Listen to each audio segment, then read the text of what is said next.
Selamat berbakti dalam nama Tuhan. Kita boleh menghampiri Tuhan dengan penuh sukacita.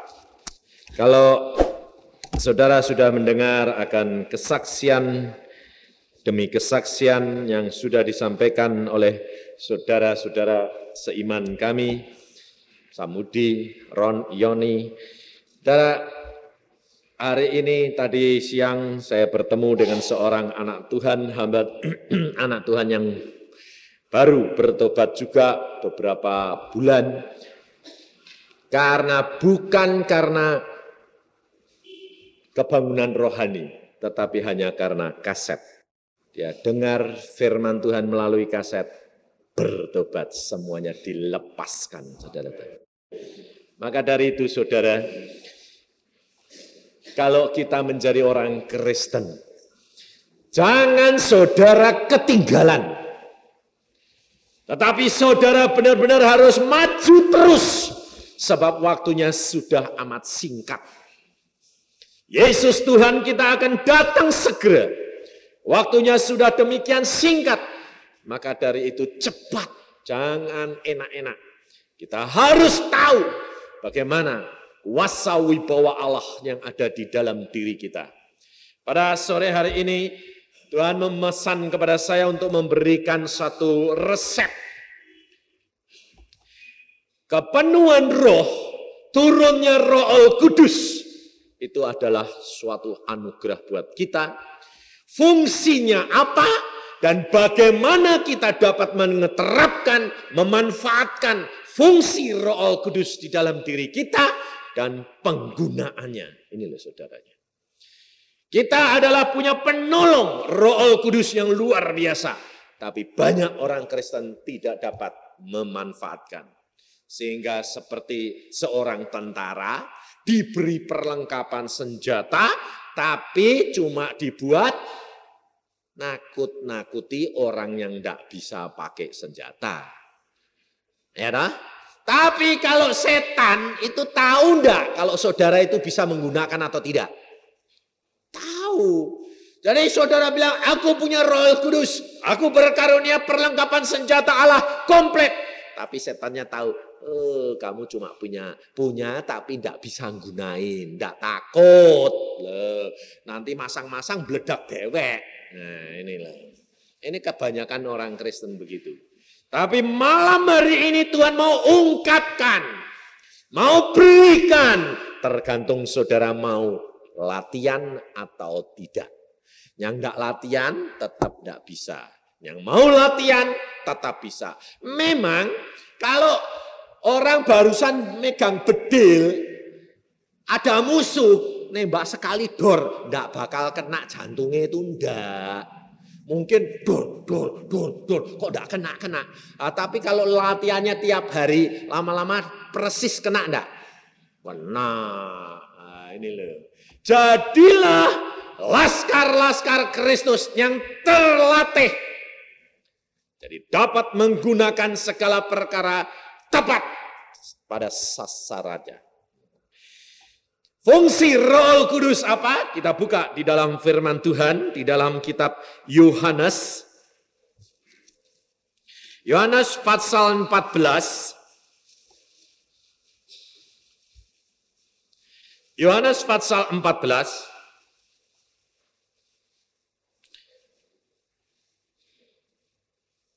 Ayat 26. Yohanes pasal 14 ayat 26. Tetapi penghibur, yaitu Roh Kudus, yang akan diutus oleh Bapa dalam namaku, dialah yang akan mengajarkan segala sesuatu kepadamu. Perhatikan. Pertama, fungsi Roh Kudus adalah mengajar segala sesuatu kepada kita. Kedua, mengingatkan kepada kita akan semua yang telah Yesus katakan kepada kita. Ini yang pertama. Dia yang mengajar. Kita ngajar tentang apa? Loh, ngajar tentang apa? Segala suatu. Tidak ada yang tidak dapat diajar oleh dia. Ini orang Kristen kerap kali tidak ngerti. Oh, Roh Kudus, urusan rohani. Jasmani enggak. Jadi kalau ada masalah rohani, baru Roh Kudus. Kalau masalah jasmani, otak. Itu cara berpikir dunia, saudara. Maka orang komunis selalu berkata, agama adalah obat bius. Saya katakan, agama memang tidak menyelamatkan. Tapi Yesus adalah segala-galanya. Inilah saudara. Kekristenan bukan agama. Saya selalu katakan dengan tegas. Kekristenan bukan agama. Kekristenan adalah pengalaman pribadi dengan Allah. Dengan Yesus Kristus itu kekristenan. Maka Pak Samudi mengatakan 15 tahun jadi orang Kristen, jadi majelis, tapi baca Alkitab enggak. Pengalaman pribadi enggak. Kenal Yesus? Enggak. Saudara kenal Yesus? Saudara kenal Yesus? Benar? Coba. Saudara kenal Presiden Indonesia? Loh, saudara kenal enggak warga negara ini, kenal enggak Presiden Indonesia? Hah? Kenal? Pernah salaman? Kenal atau tahu? Lah iya kok bilang kenal. Tahu dari mana? TV. Betul enggak? Jadi jangan sok. Kalau ditanyai, kenal presiden? Kenal. Di mana? Di TV. Kenal Yesus? Sudah pernah ketemu? Lu orang namanya kenal itu kan ketemu, salaman. Lu ya toh? Kenal Yesus? Tahu.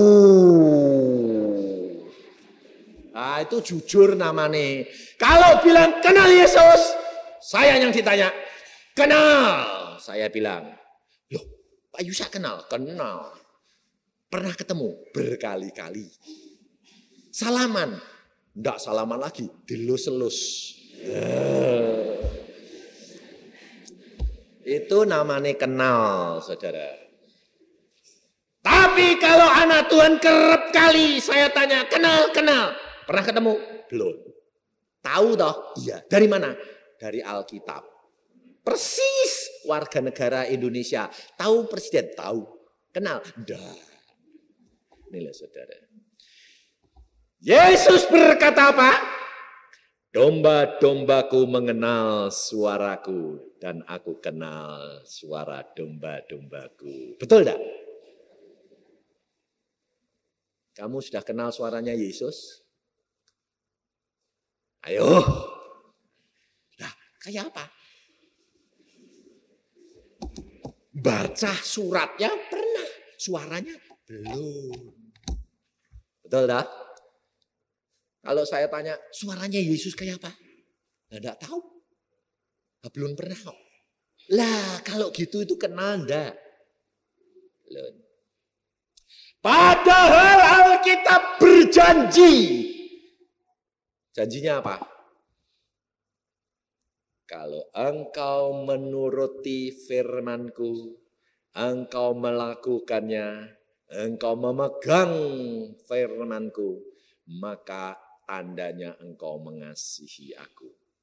Dan aku, kata Yesus, akan menyatakan diriku kepadamu. Baca di dalam Yohanes 14 ayat 21. Yohanes 14, 21. Barang siapa memegang perintahku dan melakukannya, dialah yang mengasihi aku. Dan barang siapa mengasihi aku, ia akan dikasihi oleh Bapakku. Dan aku pun akan mengasihi dia dan akan menyatakan diriku kepadanya. Kalau Yesus berjanji, aku akan menyatakan diriku kepadanya. Bakal ketemu tidak? Tapi kenapa saudara tidak ketemu Yesus? Kenapa saudara tidak pernah Yesus menyatakan dirinya kepadamu? Karena engkau tidak membaca firman-Nya dan engkau tidak melakukannya.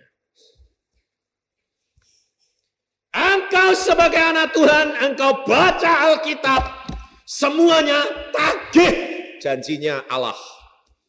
Tagih, maka dia akan berbicara kepada saudara. Pasti, garansi. Kalau tidak, Alkitab bohong. Saya dulu orangnya wakal dan kurang ajar.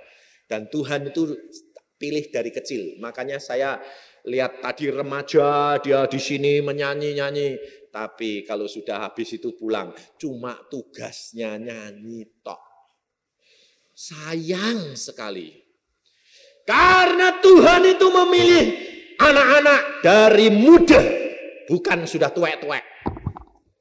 Dari muda dia pilih. Saya terus terang dulu dari muda saya bilang, firman-Mu itu ya ada, benar sih Tuhan. Benar, buktiin. Makanya saya itu kalau ada kebangunan rohani, kalau ada hamba Tuhan, saya datang.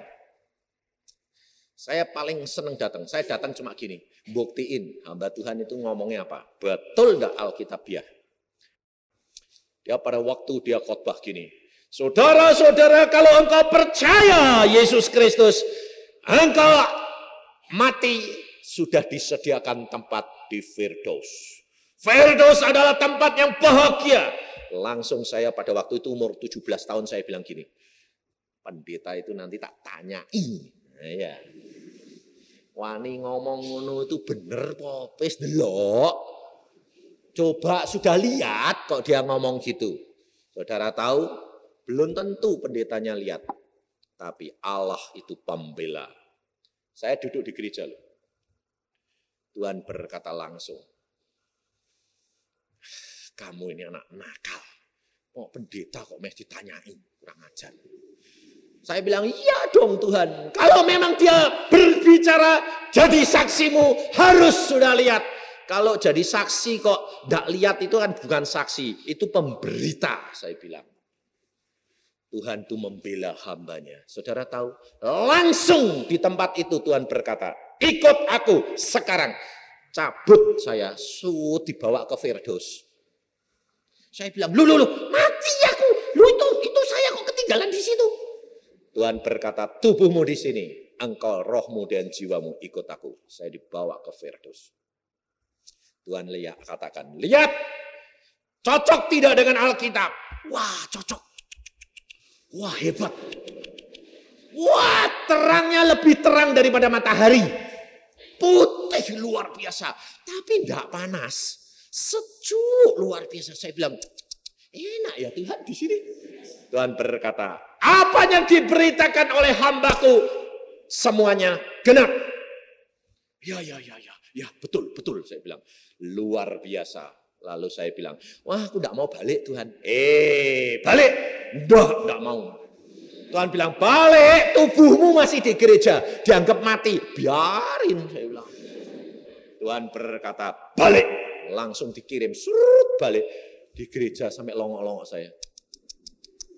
Saya bilang, waduh luar biasa. Saudara tahu. Hidup kekristenan dimulai dari kecil. Tidak sudah dewasa. Allah memilih pengalaman-pengalaman dari muda. Daud pun dipilih dari muda. Maka kalau kita menjadi anak-anak Tuhan, lalu saudara bilang, kepenuhan Roh Kudus. Kok nek wis tuwa ya? Enggak, dari dalam kandungan itu loh bisa penuh Roh Kudus. Makanya ibu-ibu kalau ngandung, itu doakan anakmu, itu bisa penuh Roh Kudus dari dalam kandungan. Contohnya ada enggak? Loh, ada enggak? Enggak ada jawab, enggak berani jawab. Ini piye? Enggak baca tondone, enggak baca Alkitab ini. Yohanes Pembaptis di dalam perutnya Elisabeth, pada waktu Maria datang memberi salam, keroncalan. Wah, anaknya keroncalan. Enggak dalam penuh Roh Kudus. Kepenuhan Roh Kudus bisa dimulai anak itu di dalam kandungan. Maka anak saya selalu saya katakan, minta kepenuhan Roh Kudus, penting. Mengapa? Hari ini kita belajar. Memang setiap orang yang sudah bertobat, mengaku Yesus Kristus, dipermanikan, dia terima Roh Kudus. Terima Roh Kudus betul, tetapi belum tentu dia penuh Roh Kudus. Sebab kalau engkau cuma punya Roh Kudus, belum penuh, hidupmu tidak akan dapat dikuasai oleh Roh Kudus. Baru sebagian kedaginganmu masih kuat. Maka Roh Kudus punya fungsi adalah mengajar engkau. Tetapi bagaimana engkau dapat diajar kalau engkau tidak mau belajar? Anakmu sekolah, gurunya ngajar, tapi tidak mau baca pelajarannya. Bisa pinter enggak? Saudara jadi orang Kristen, mau diajar Roh Kudus, tetapi baca Alkitab tidak mau. Bisa pinter enggak? Enggak. Nah, padahal kalau suruh baca Alkitab tuh. Orang Kristen itu tidak usah pergi dokter kalau tidak bisa tidur. Alkitab ini obat tidur nomor 1. Kalau tidak bisa tidur, cobaan baca Alkitab. Terutama perjanjian lama, kitab bilangan. Baca nama, motone lebar sampai ciut. Bilak terus. Mesti tertidur. Ya toh? Jujur ya enggak? Kalau baca novel, baca silat, semalam suntuh enggak tidur. Tapi baca Alkitab, baru 5 menit, matanya sudah nutup. Obat tidur nomor 1 Alkitab. Bagi orang yang belum dikuasai Roh Kudus. Tapi kalau orang itu sudah penuh dengan kekuasaan Roh Kudus, suratnya Yesus adalah surat cinta.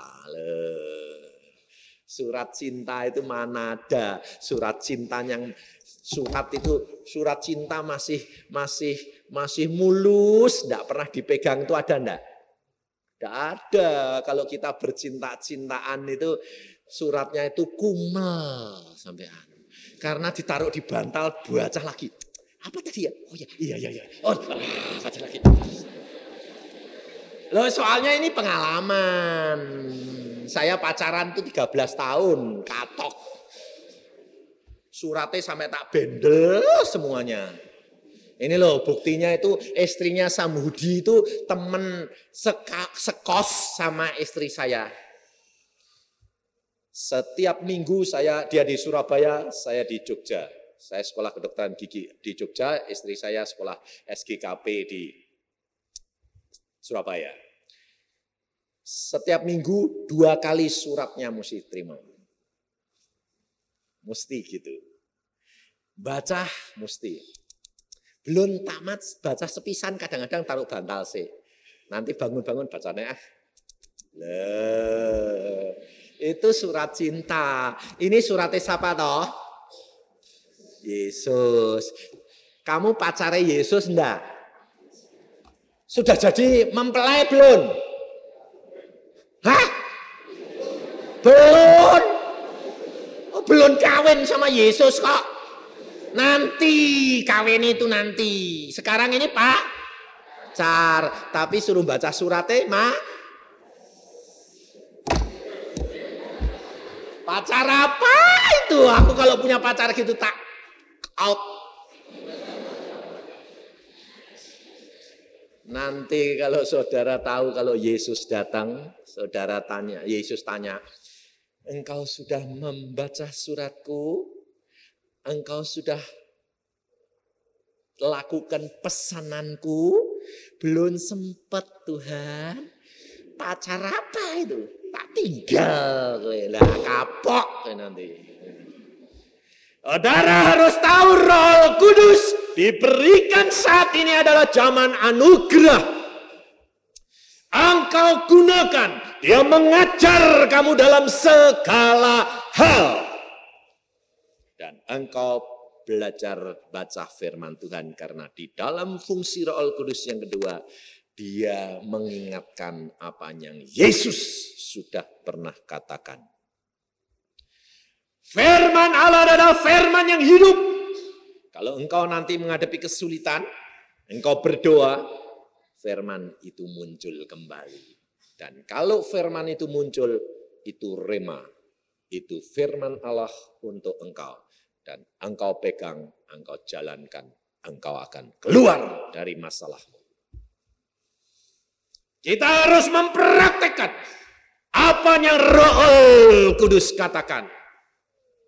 Karena fungsinya dia mengajar. Dia mengajar kepadamu dan mengingatkan kepadamu. Sehingga kita dapat melakukan kehendak daripada Allah kita. Tetapi saudara tahu, roh ini harus tambah lama, tambah besar. Sehingga menguasai engkau sepenuhnya. Kalau engkau sudah dikuasai penuh, maka karunia-karunia roh menyertai engkau. Setelah karunia-karunia roh menyertai engkau, engkau hidup di dalam kepenuhan roh, penguasaan roh, maka buah roh akan keluar dengan sendirinya. Coba kita baca buah roh di dalam Galatia 5 pasal 5 ayat 22.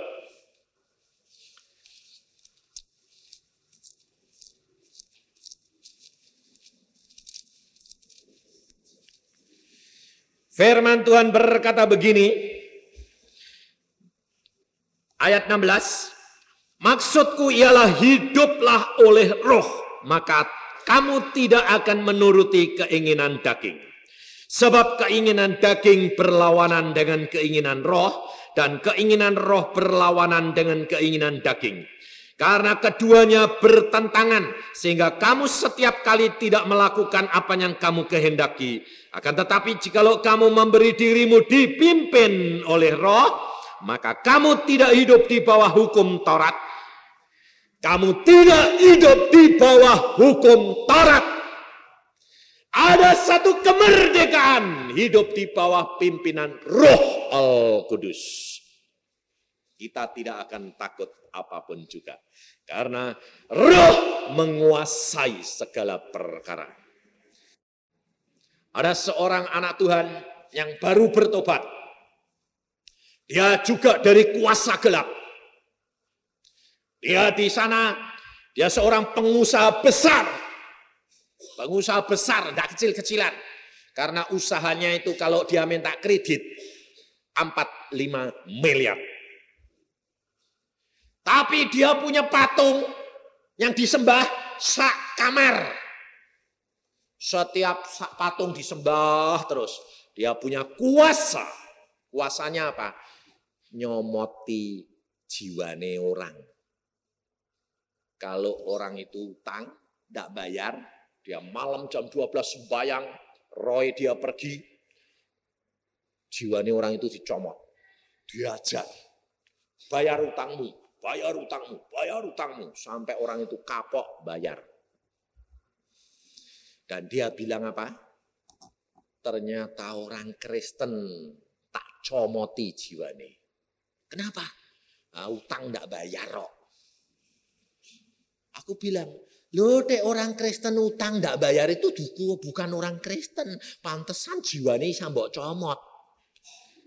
Maka dari itu saudara, kalau engkau menjadi orang Kristen, engkau tidak melakukan firman, engkau mudah dipermainkan karena tidak punya kuasa. Tetapi pada satu saat, dia ketemu seorang. Orang ini penginjil dan dia dapat hikmat dari Tuhan. Dia dapat marifat. Lalu orang ini bilang sama pedagang besar ini, saudara di dalam hidup di dalam kekotoran. Wah, marah dia. Apa? Saya hidup dalam kotor. Saudara tahu, orang Kristen itu loh, tidak menang bersihnya sama saya. Saya tidak main perempuan, saya berpuasa, mutih, tidak makan daging, tidak makan yang tidak benar. Tapi penginjil ini berkata, engkau hidup di dalam kekotoran. Wah, jengkel dia. Terus dia bilang apa? Nanti malam jiwamu tak comot kue. Penginjilnya pulang, dia semedi jam 12 malam. Nyepai apa? Nyepai stoples. Dia bilang apa? Jiwanya tak comot, tak lebokno stoples, tak tutupi biar gila dia. Lalu malam dia sembayang, Roy pergi nyomot jiwane penginjil. Dia nyomot, dia yang geblak. Penginjilnya tetap tidur. Dia bilang, ini orang kok punya ilmu lebih tinggi. Jungkir balik dia. Lebih kuasanya lebih besar. Terbang lagi, nyomot, geblak lagi, blak. Dia bilang, penginjil itu kok luar biasa.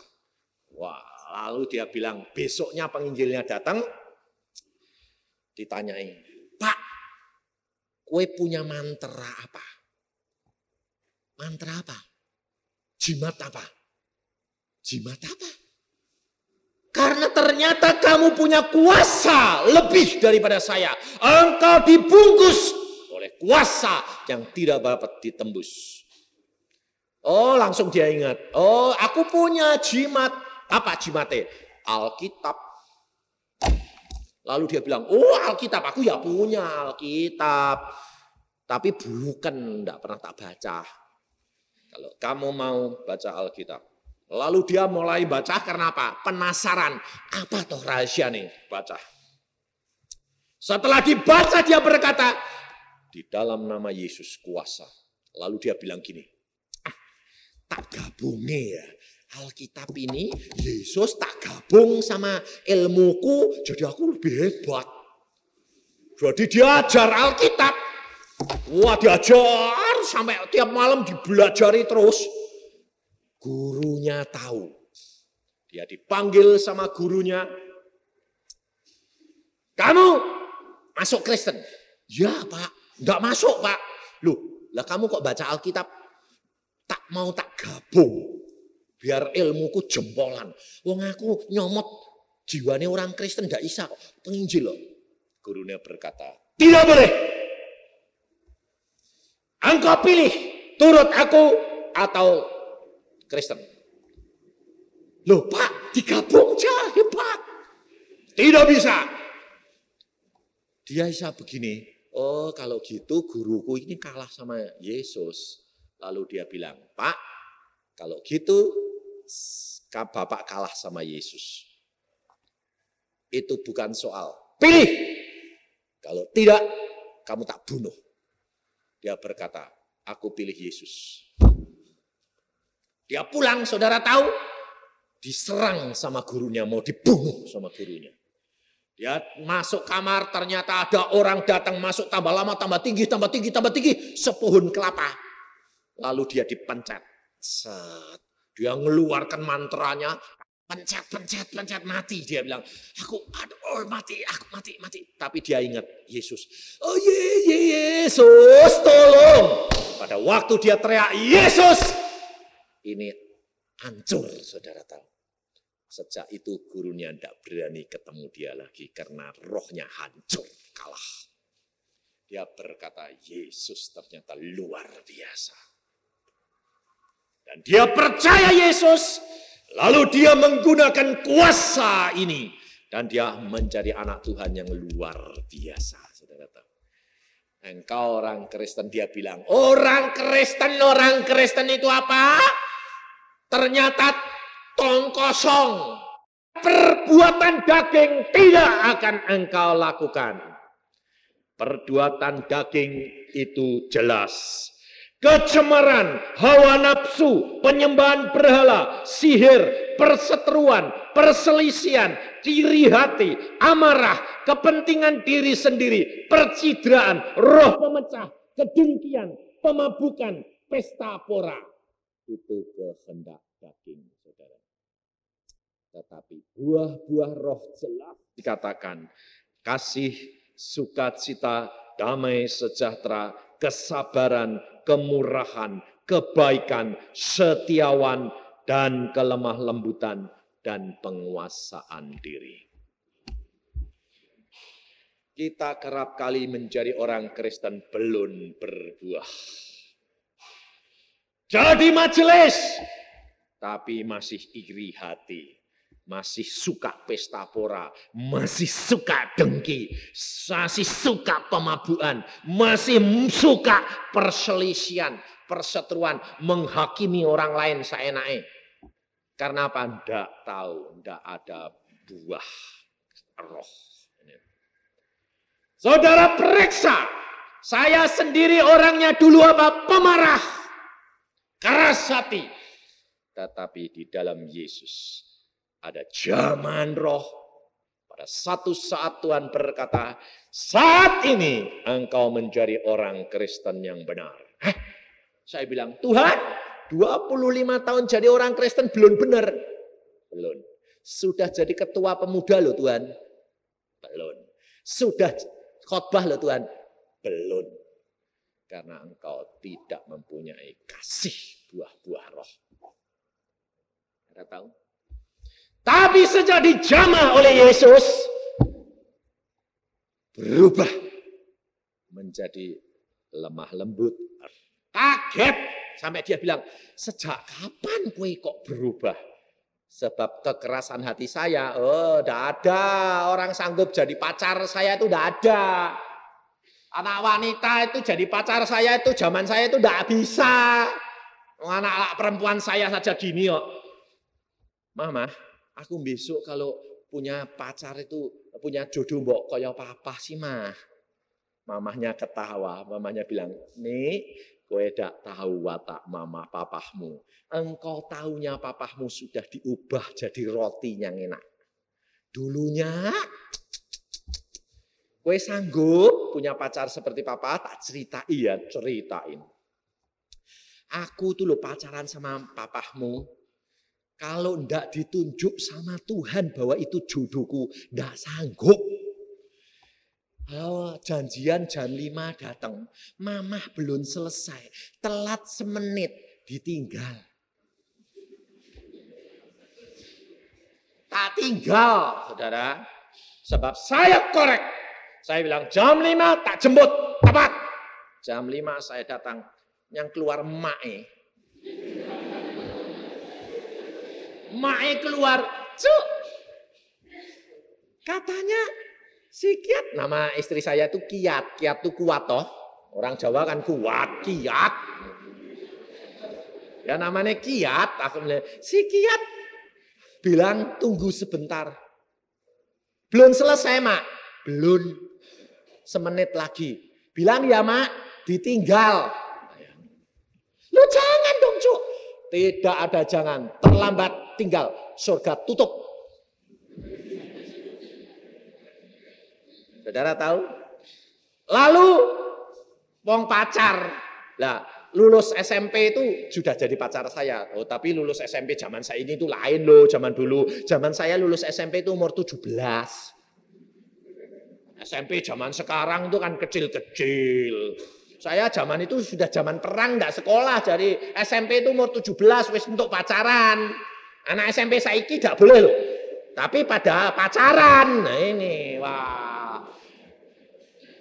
Lalu waktu pesta lulus kan biasa.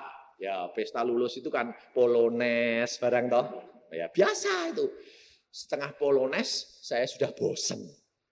Dia polones sama orang lain, saya polones sama orang lain, saya bilang, aku sudah bosen mau pulang ah. Terus pacar saya jawil, pulang. Lalu dia bilang apa? Wong lagunya kurang sedikit, biar selesai dulu. Saya ndak komentar. Saya ngambil sepatu, pakai kaos kaki, pakai sepatu, saya turun dari loteng. Pacar saya lihat, aku ditinggal ini. Nggak sempat, maaf ya Bar. Pakai sepatu dia nggak sempat ngambil sepatunya, cangking dia lari. Saya sudah ngambil sepeda motor, sudah saya starter. Dia lihat, saat tunggu, plok nempel, nyangking sepatu. Ayo, sanggup perempuan zaman sekarang jadi pacar saya? Wah, anak saya bilang, papa gitu. Ya, wah pak, amit-amit dak. Nggak sanggup pak jadi pacarmu, kok kue kok galake kayak gitu? Kamu tahu, saya bilang, bapakmu dulu punya prinsip. Kalau aku pacaran, aku keras. Karena apa? Ganti pacar gampang. Tapi kalau sudah jadi istriku, aku sayang-sayang. Sebab apa? Tidak boleh cerai. Aku tidak boleh ganti. Tidak tak sayang-sayang. Nanti aku sing ngerugi. Tapi kalau pacaran, tidak seneng. Bye-bye, cari yang lain. Loh. Itu prinsip saya dulu. Saudara tahu? Tetapi kalau sudah jadi istriku, sampai istri saya bilang, kue itu dulu kerasnya. Setelah dijamah Yesus, saya sabar. Saya sayang dia. Saudara tahu? Tambah tua, tambah manis. Loh, umur saya itu 51. Istri saya 50. Saya kalau pergi kemana-mana, gandengan terus. Rangkulan terus sampai anak saya bilang, Pah, sudah tua kok pacaran. Tidak ada tua, tambah menjadi. Tambah tua, tambah manis. Karena hidup dengan Yesus, sampai tua pun rambutmu putih tetap digendong Yesus. Saya berkata, hidup dengan kekristenan tambah lama, tambah manis, tambah manis. Saudara tahu? Jangan jadi orang Kristen itu seperti orang dunia. Kalau pacaran saja, masuk mobil, dibukai pintu, kling, wah, masuk, tutup kayak sopir muter. Kalau sudah jadi istrinya, tidak pernah dibukai mobil lagi. Pah, pintu nih, tidak di tangan, gue masuk direk. Kalau pacaran gandeng, waduh, kesandung, hati-hati. Sudah kawin, kesandung, papa, matamu dondi.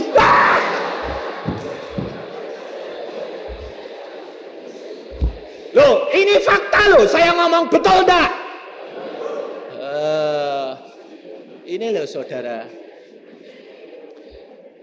Enggak munafik orang Kristen itu. Sekarang kalau istri saya kesandung, dia jatuh, tak rangkul tambahan. Sampai istri saya bilang, wih lo diketawai wong ben, bojoku dewek kok. Timbang ngerangkul bojone orang, aku bojoku dewek kok. Saya bilang, ini loh saudara. Hidup kekristenan itu hidup fakta saudara. Maka anak saya berkata, kalau hidup dengan Yesus itu luar biasa. Ya. Sebab Yesus yang menggandeng engkau kanan dan kiri.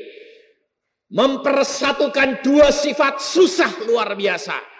Tetapi kalau Yesus yang menggandeng, ada pengertian yang abadi. Luar biasa Allah kita itu. Maka dari itu engkau praktekkan. Fungsi daripada Roh Kudus adalah engkau harus hidup kepenuhan. Supaya engkau tetap digandeng dia hidup di dalam roh. Kehendak daging akan tidak dilakukan karena dikuasai oleh roh. Dan saudara harus perhatikan. Kalau Roh Kudus sudah masuk, dia akan menuntun. Di dalam Yohanes 16 ayat 13 yang saya sudah kutip tadi pagi. Yohanes 16 ayat 13. Tetapi apabila ia datang, yaitu roh kebenaran, ia akan memimpin kamu ke dalam seluruh kebenaran. Dia memimpin engkau dalam seluruh kebenaran. Bagaimana dia cara memimpin? Ada 4 sifat yang harus kita kerjakan. Di dalam diri sifatnya Tuhan Yesus. Injil Matius, Markus, Lukas, Yohanes. menggambarkan 4 sifat daripada Yesus Kristus. Sebagai Raja, sebagai hamba, sebagai manusia, dan sebagai Allah. Kita harus tahu, kalau Roh Kudus ada di dalam diri kita, kita harus tahu bagaimana kita harus menggunakan tubuh ini menjadi bait Allah yang kudus.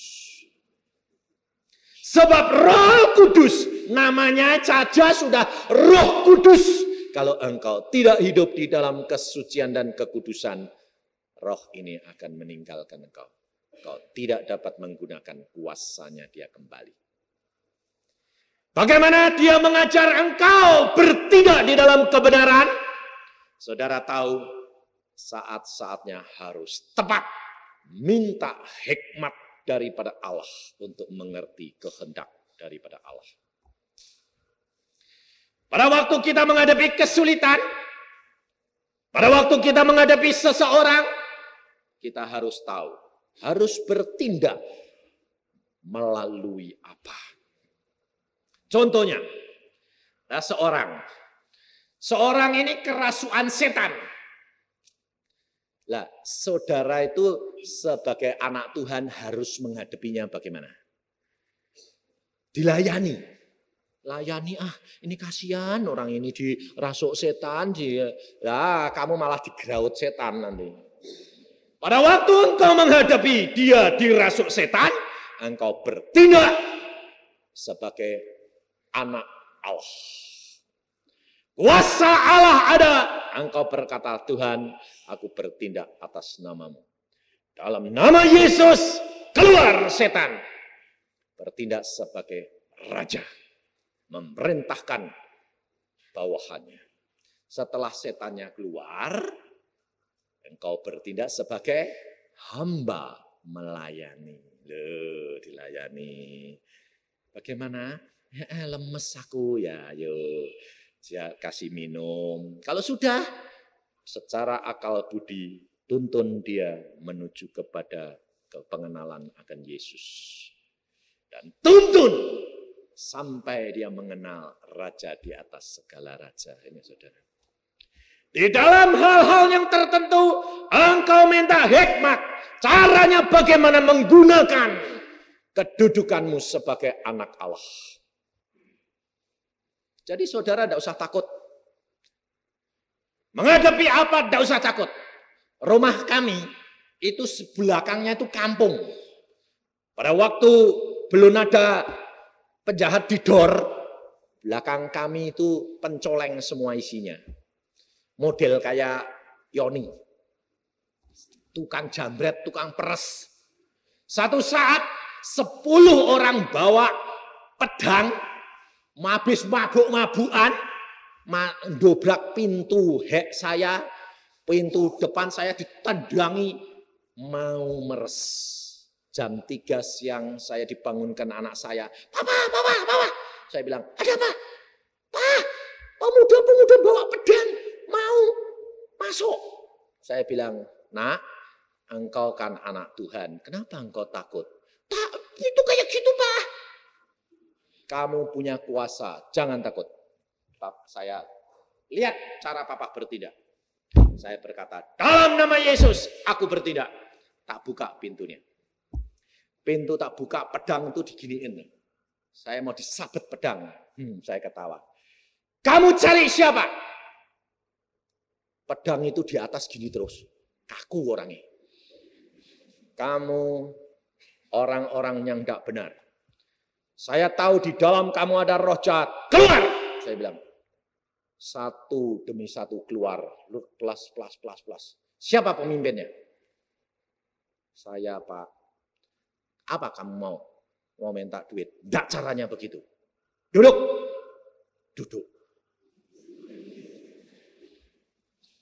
Nurut, saudara tahu. Lalu saya injili. Saya adalah hamba Tuhan. Engkau perbuatan ini, kamu tahu. Satu kali kamu akan mati. Masuk neraka. Tahu enggak kamu? Kenal Yesus. Aku tidak takut mati. Kamu tahu? Kamu mau nyabet pedang aku? Bisa? Tidak bisa Pak, kaku.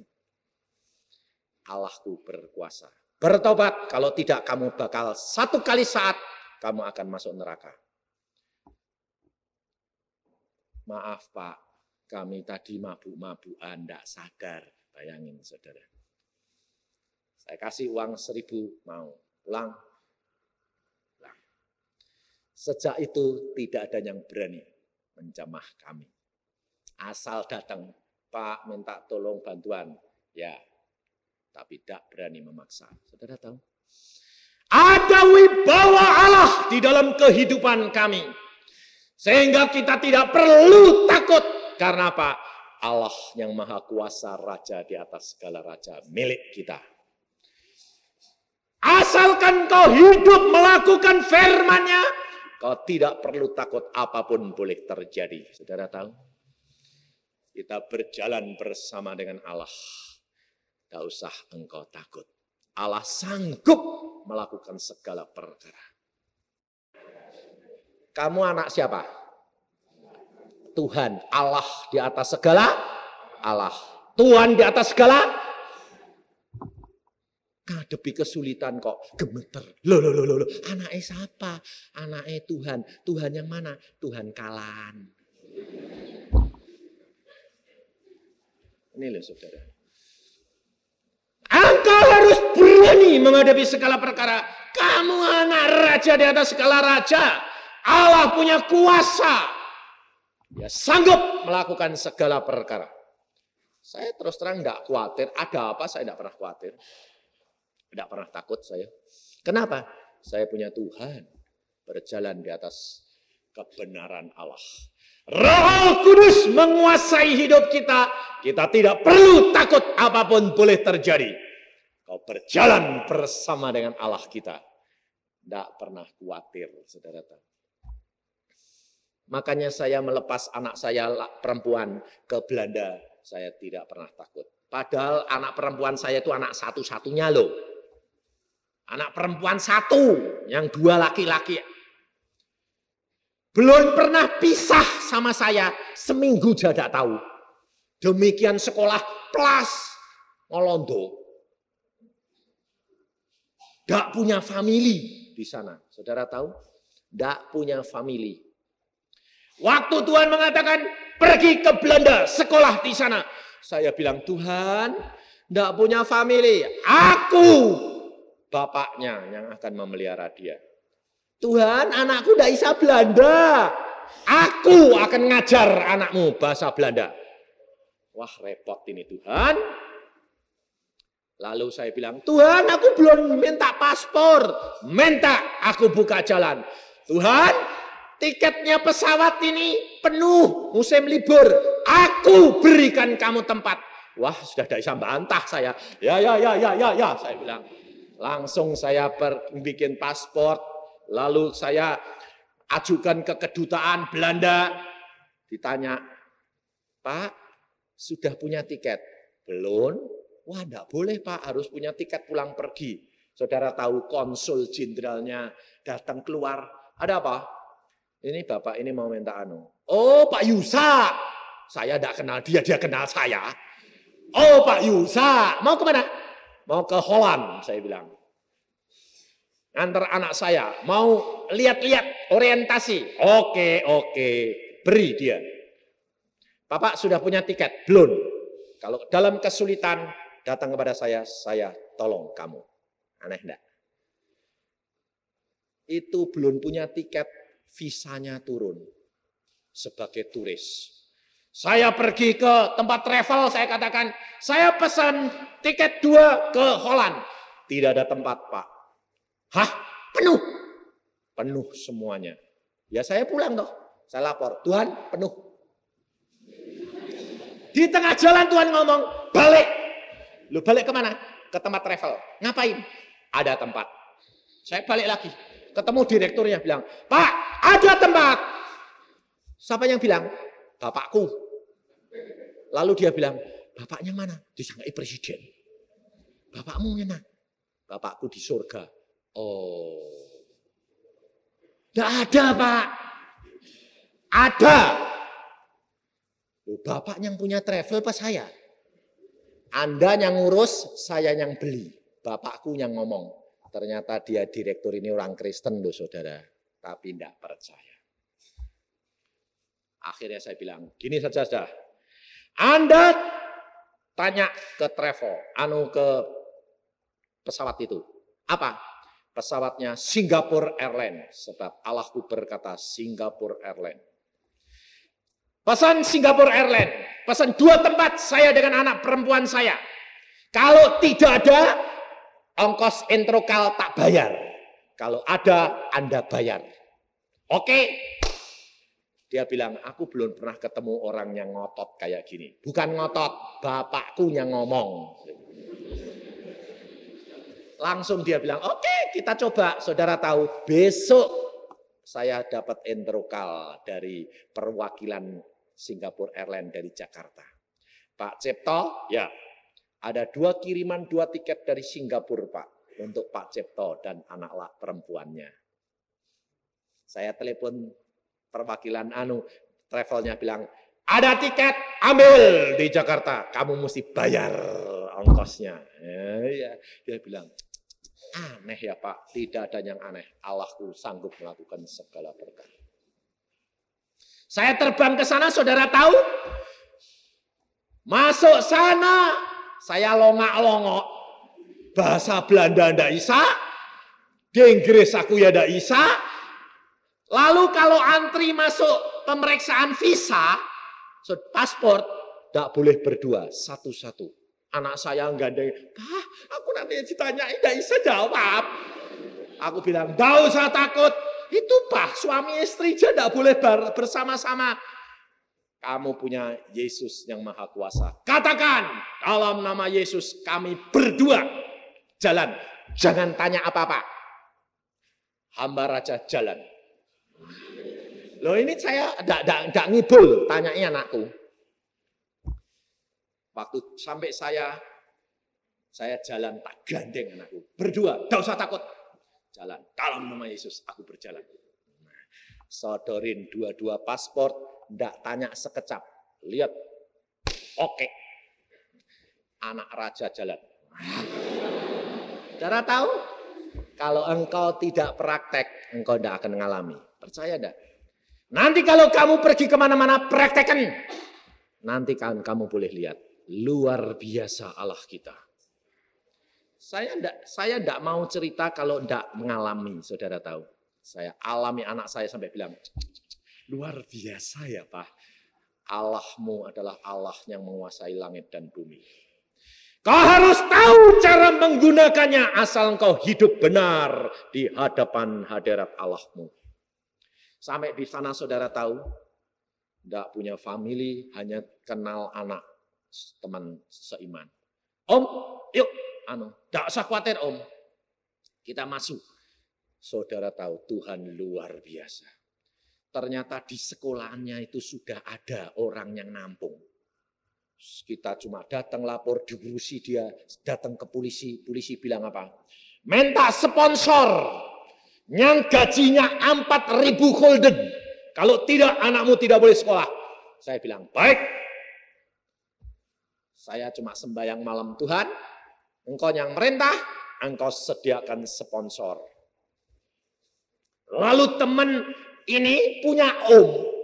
Omnya ditelepon, Om sponsori anaknya Om Yusa sih Om. Omnya enggak mau. Istrinya mau, tapi suaminya enggak mau. Karena belum kenal. Tapi istrinya dorong terus, itu hamba Tuhan. Cepat toh, didukung. Malamnya Tuhan ngomong sama saya. Yusa, engkau lihat, istrinya mau, suaminya enggak mau nyponsori. Itu bukan sponsor yang aku kehendaki. Aku sudah sediakan. Tolak. Pagi-pagi saya panggil. Ommu enggak setuju nyponsori aku. Katakan, aku tidak mau disponsori dia. Langsung ditelepon. Om, tante, Om enggak setuju ya? Loh kok kamu tahu? Tadi malam Tuhan bicara sama Om Yusa. Om enggak setuju. Om Yusa tahu semuanya. Om Yusa berkata, tidak usah kamu sponsori saya. Allah sudah menyediakan sponsor sendiri. Minggu saya ke gereja, ndak isa cara londo. Saya bilang, aku ke gereja ndak iso londo ngopo? Aku bilang gitu. Tapi ya spigi toh, Pak. Ya spigi yuk. Saudara tahu ndak taunya Tuhan punya rencana. Teman saya dokter gigi sudah 15 tahun di sana jadi warga negara. Dia datang bilang, "Loh, Pak Cipto, Anda di sini?" Iya. Baru tadi malam saya bersaksi ada dokter menjadi hamba Tuhan. Kok Anda muncul? Tuhan itu luar biasa. Loh, kamu di sini kapan? Oh, aku sudah 15 tahun. Terus kamu butuh apa? Saya bilang, aku butuh sponsor. Akulah sponsor anakmu. Jangan takut. Luar biasa enggak? Besok dia pergi ke polisi, langsung sponsor diberikan. Saya bawa ke tempat polisi di Delft, ditanyai saya. Sponsornya ini siapa? Dokter gigi. Ini pakai penterjemah, enggak ada bahasa Belanda. Gajinya berapa? Enggak tahu. Lah memang enggak tahu, belum tanya saya. Enggak tahu. Kerjanya di mana? Enggak tahu, saya bilang. Wah, polisinya bilang, udah bisa, harus tahu. Kalau kamu kenal. Tuhan ngomong sama saya gini. Jangan takut, jangan khawatir. Pakai hikmat Allah. Nah, aku jawab apa Tuhan? Tanya dia. Bapak itu polisi enggak? Loh, lah polisi kok tak tanyain gitu? Lalu penerjemahnya, Om, tanyaan kok aneh. Wis tanyain. Bapak itu polisi enggak? Lah polisinya bilang, iya, saya polisi. Iya. Yang ngecap surat ini di kota Dordrecht ini polisi enggak? Dilihat, ya, capek polisi. Bapak polisi, dia polisi. Engkau percaya enggak sama polisi itu? Polisinya bilang, iya. Aku kok bodoh ya. Bayangin saudara. Lah kok saya kok tanya kamu? Wong dia ya polisi, saya polisi. Sama-sama polisinya. Kalau aku enggak percaya kan berarti saya enggak percaya sama jabatan saya sendiri. Iya, betul enggak? Ya. Paspor mana? Cap, student. Nah, saudara tahu? Dalam waktu 2 minggu anak saya dapat paspor student. Sekolah di arsitektur. Tuhan menyediakan segala-galanya, saudara tahu. Tidak perlu takut, tidak perlu khawatir. Asalkan engkau berjalan dengan pimpinan Roh Kudus, segala pintu-pintu besi pun terbuka. Karena Allahmu yang berjalan di depan engkau. Maka dari itu, saudara harus sadar dan saya. Roh Kudus ada dalam hati kita. Dia yang menetapkan. Kau tidak dapat berbuat apa-apa tanpa dia. Karena saudara sudah mengambil satu keputusan. Ada perjanjian dengan Allah. Engkau sudah menyerahkan dirimu. Dan engkau sudah dibaptiskan. Dan ada perjanjian antara engkau dan Allah. Dan engkau berkata apa? Tuhan, kau sudah membeli aku dengan harga tunai. Dengan darahmu. Hidupku bukan aku lagi, tapi Kristus yang hidup di dalam aku. Saudara sudah tidak punya hak lagi. Saudara perlu menyerahkan dirimu. Sehingga Allah yang ngatur langkah-langkahmu, bukan engkau lagi. Maka engkau akan menikmati hidup yang penuh dengan kebahagiaan. Dan Allah yang menetapkan langkahmu dan langkahku menuju kepada kesempurnaan Dia. Amin.